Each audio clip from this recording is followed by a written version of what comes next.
Hey there, crafters. I'm going to show you how I made these candies out of fabrics that took me about 5 minutes each to make, and this is such a great scrap fabric project. You can make these candies any sizes. You can even make them larger and turn them into pillows. Anyway, my rectangle here measures about 7 inches wide by 5 inches across. But again, you can use any size fabric you want. So what you do is you fold it in half, and if you're using a print, fold in half right sides together, and then sew right across. So I'm going to backstitch on the edge, and seam allowance really doesn't matter here because this is such a free sewing project, and pivot and down, and I'm backstitch on that end too. If you don't have a sewing machine, you can hand sew this as well.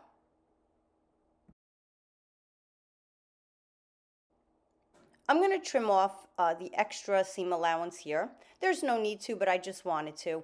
And I'm actually going to take off some of the top here as well.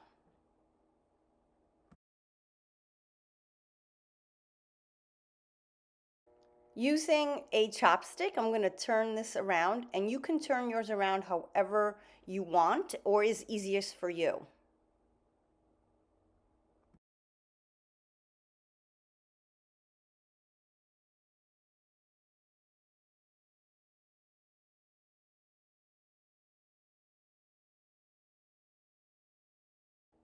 Next, I like to give the corners a nice quick press just to give it a clean look.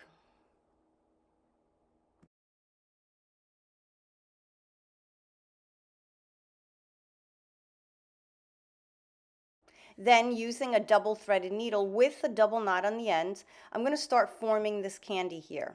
So I'm going to use a running stitch, large stitches that goes right across, and then you'll see how I pull and scrunch it together, and you can already see the candy forming. I pull the thread and I wrap around several times. After I wrap around several times, I like to end off my stitch on what I think is the wrong side of the candy, but there really is no wrong side. So I stick the thread or the needle through the thread, and I put it through the loop, and it creates a knot, and again, right through the thread, even the fabric of the candy, pull through, hold up there, and stick it through the loop, and I pull tight. Now I trim it off.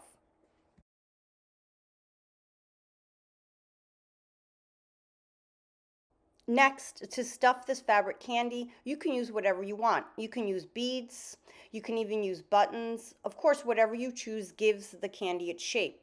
What I'm going to decide to do for this fabric candy is actually use regular polyester stuffing.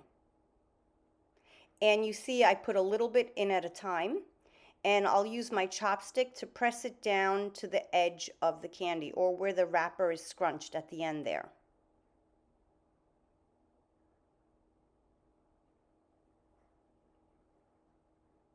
So I want this one to be sort of like a ball candy, just a regular sphere.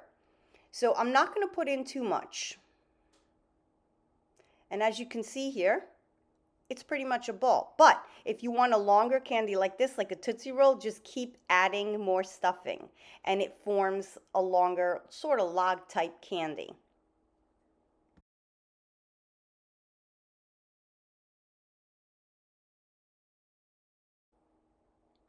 And again, with the double threaded needle and double knot, there, I had to kind of double knot that right there. I almost forgot. I'm going to close off this end the same exact way.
being that this is a freehand sort of sewing project, I didn't measure the ends of the wrapper to make them exact. It's kind of like an organic type candy, right? So what I did is I turned in the ends and I wanted to match the other end of the wrapper. I'm giving it a press there. And what I'm going to do is use a blind stitch to close off this end because I want it to match the other side. But if you don't want to do a blind stitch, you can hot glue it together. You can bring it over to the sewing machine and just do a quick running stitch right down that to close it. But I kind of wanted it to match the other side. So here's what I'm doing. I'm sticking my needle into the edge or the crease there of the candy wrapper. There we go. Whenever I do this on camera, it never works. Here we go. Now, and we just move back and forth. Now I go over to the other side, stay up in the crease, stick the needle into the crease there, and move back and forth.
And with a quick end off stitch right there, my fabric candy is done. And that's it. That's how I made these adorable candies out of fabric. And you can do anything creative with these candies that you wish. And remember, you can make them any size. So I really hope you enjoyed this quick tutorial. And if you love videos like this, go ahead and check out my other tutorials right up here on the screen. Please don't forget to subscribe and like the video. Thanks again for watching.